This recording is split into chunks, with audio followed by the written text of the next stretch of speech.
Hey guys, welcome back to my channel. Today I'm going to give you a few tips and tricks to help you shrink your Bath & Body Works stash. I think this could definitely work for a lot of other things as well, but I'm specifically going to talk about Bath & Body Works products in this video because that is what I've had a lot of experience with.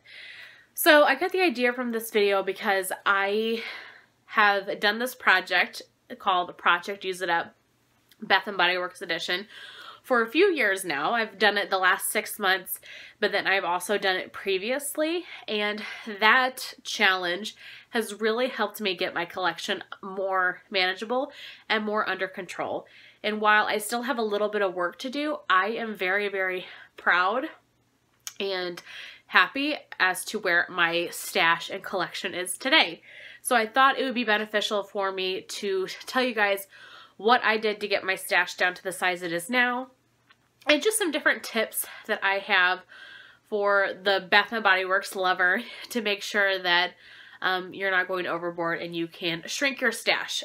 So I have 5 tips, and I will, I'm sure, kind of go into each one of them and then tell you a little bit about my experience with shrinking my Bath & Body Works stash and just what worked and what didn't, etc. So the first thing I would say, I have a piece of paper with everything written out here if I look down. The first thing I would say to do is to unsubscribe from all your emails, from any Instagram accounts that you follow that post new Bath & Body Works stuff. There is a couple Bath & Body Works pages that I would follow. Pretty Magical Things, which is Kelly, and Bath & Body Works Daily Finds. And then I would get the daily email from the store with whatever deal was going on sent in. And, you know, if you want to shop at Bath & Body Works, if you're looking for a gift, or if you know that, you know, during the holidays they have their one-day candle sale, or they have their, you know, $3.95 body lotion days, or whatever the case may be, and you're looking for something like that because you are shopping for somebody else, you always can go to their website and see what deals they have. You know, that information is always there if you want to search for it. It's not hard to find, but I find that when I was getting emails sent to me every day, I was shopping without having a reason to, you know, because something was on sale or something was new. You know, I stopped watching a lot of Bath & Body Works videos unless they were specifically shrink my stash videos. You know, so that might be a really good way for you. YouTube has a really great community of people trying to use up their Bath & Body Works products. And I'm sorry, I got a little bit of a tickle in my throat all of a sudden, so if I'm kind of a little scratchy, but there's a whole community. On Facebook, there's groups. On YouTube, plenty of people have videos about using up their products that you could join in on a project with them, get inspiration from them, chit chat with them on Facebook and everything. You know, most people are very willing and eager to talk about that stuff with you if they are posting videos about it or if they're part of those Facebook groups. So I would definitely, you know, unsubscribe from anything that is tempting from you, showing you new stuff.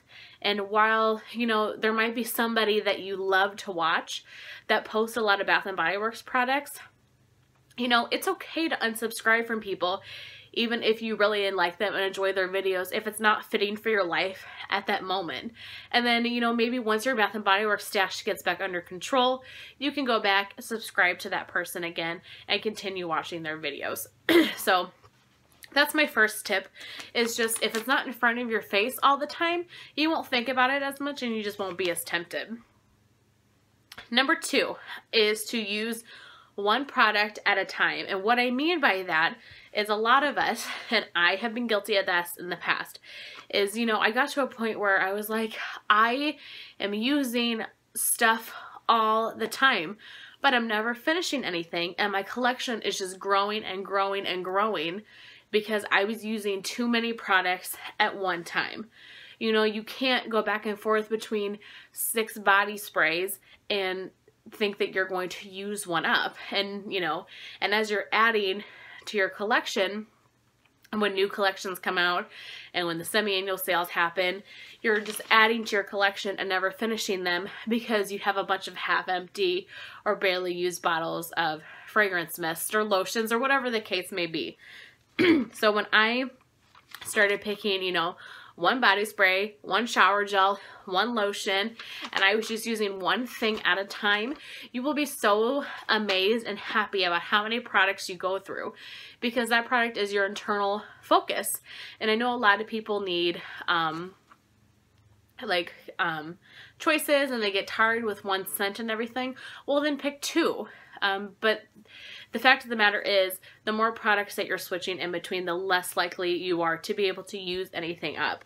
So I would definitely try to stick to one product at a time if you can. Number 5, which I'm kind of going out of order. I have like 3, 4, and 5 left, but I think number 5 would be more fitting right here, is to do a low buy or no buy. There's plenty of people that only purchase SAS to SAS.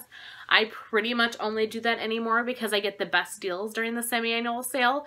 So I try to make sure that, you know, okay, from this semi-annual sale to this semi-annual sale, I am able to, like, I have enough shower gels, I have enough lotion, I have enough of whatever I need to get me through that 6 months. And maybe I need to supplement once here or there or get something, but for the most part, you have everything you need.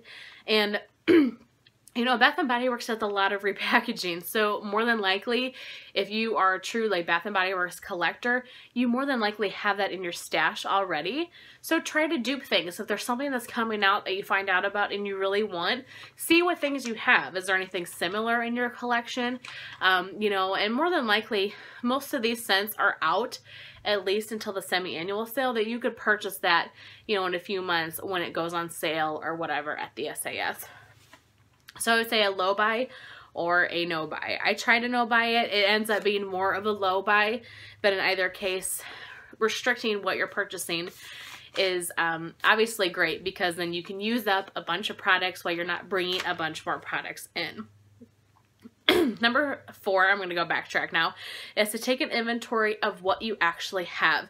I think a lot of us, you know, we look at our collection, we look at our shower gels, etc., and we think like, oh, it's not that many. But when you actually sit out and count out every one that you have, you will be so shocked, because the number is so much more than you think you have. You know, you don't realize how much you've brought in, and you're just not, at least for me, having a number to just visualize and really think about, and think about how long it would take me to use all of those up.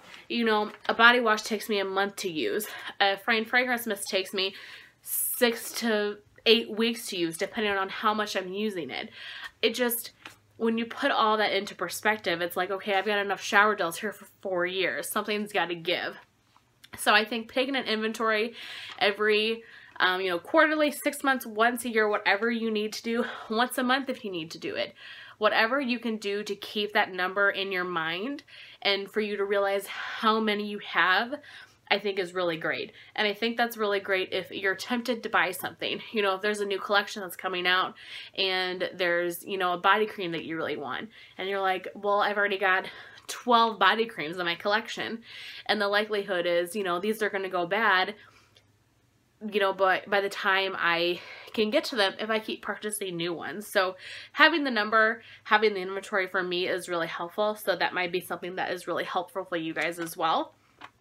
And then the last thing I want to mention, and this is the way that I was able to really shrink my stash, is to keep track of what you use in a set period of time, and then the next time you purchase, only purchase less than what you've used up. So the way I started my project Use It at Bath & Body Works edition is I took an inventory, let's say like in January, after the December semi-annual sale. I had all of my numbers, and then I did a no buy from January till the June semi-annual sale. During that time, I used up, say, 6 shower gels, 4 fine fragrance mist, and 6 lotions or whatever. So by the time the June semi-annual sale came around, I said, okay, I can use up 6 shower gels in a 6-month period.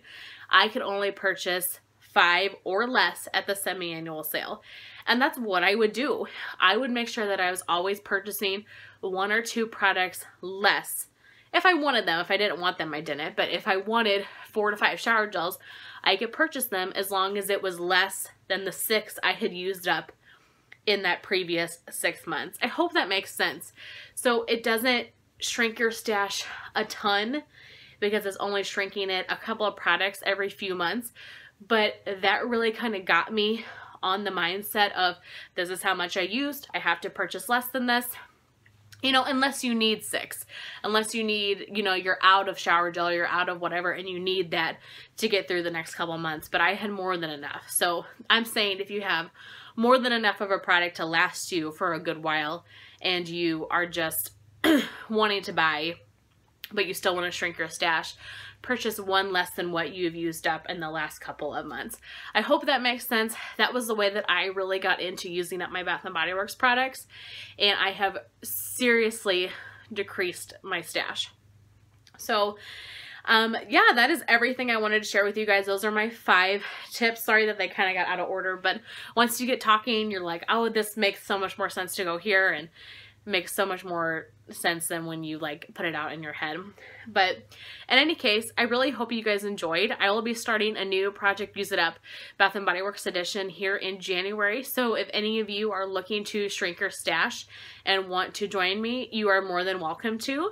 Also, there's a lot of people that do like an actual shrink my stash type videos. This is just one that I have always done, so I'll probably just stick with this one, but I'm sure you're more than welcome to join in on any of those projects as well. I really hope you guys enjoyed this video and that it was helpful to some of you out there, and I will see you in my next one.